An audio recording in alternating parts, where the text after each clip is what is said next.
few moments in the after start procedure. For now, the engine start is in progress, the engine start is almost completed. It may be difficult to judge the actual ground speed during your taxi. Therefore, it is recommended to have a good look at the ground speed readout on the nav display. However, you should note that especially after landing, after long flights, when the IRSs have been running for a long time, the ground speed readout can be rather incorrect. I've seen readouts that were incorrect up to 6 or 7 knots. In one case, standing at the runway threshold, I've actually had a ground speed readout of 7 knots. Also note that the readout can differ between the left and the right hand side, so one side may show something, the other may show something completely different. If this happens to you, well, have a good look outside and take a good guess what your actual ground speed is. Experience will eventually teach you how to deal with the ground speed.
situation, which is always your actual altitude plus your airspeed.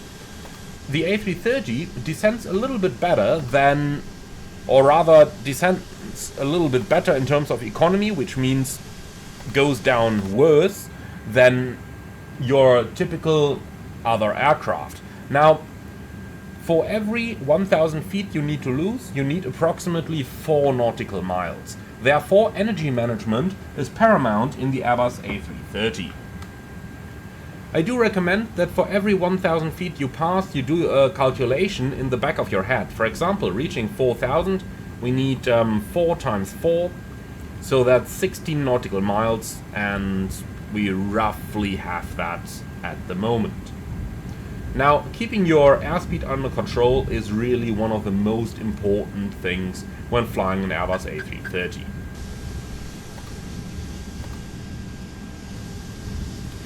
When the speed is below the maximum speed for the flaps 1 extension, let's extend flaps 1. And now I am going to retract the speed brake.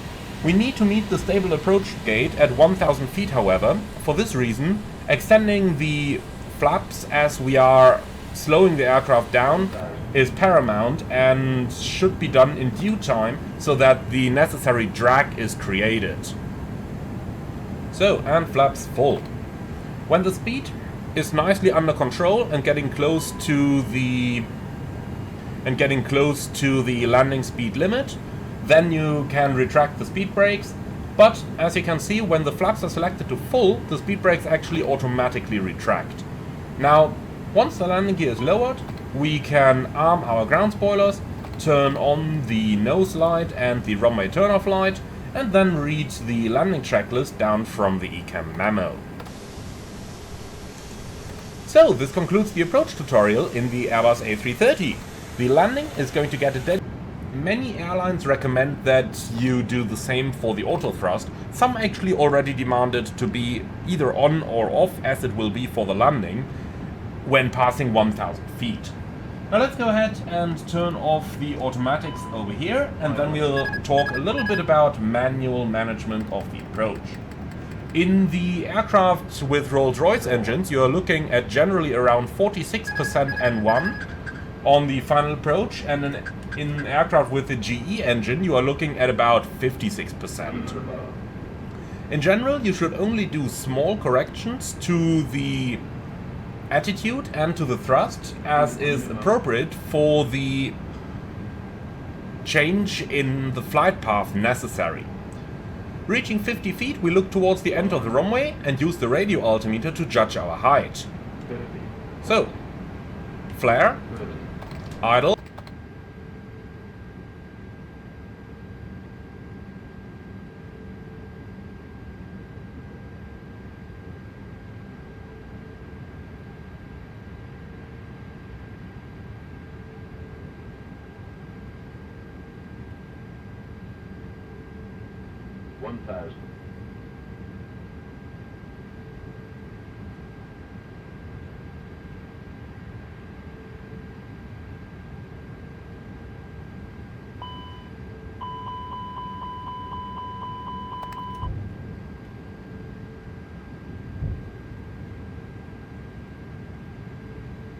$500, $400, $300, $200,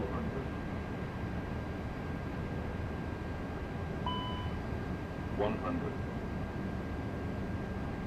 $50, $100 above, 30, 20, 10.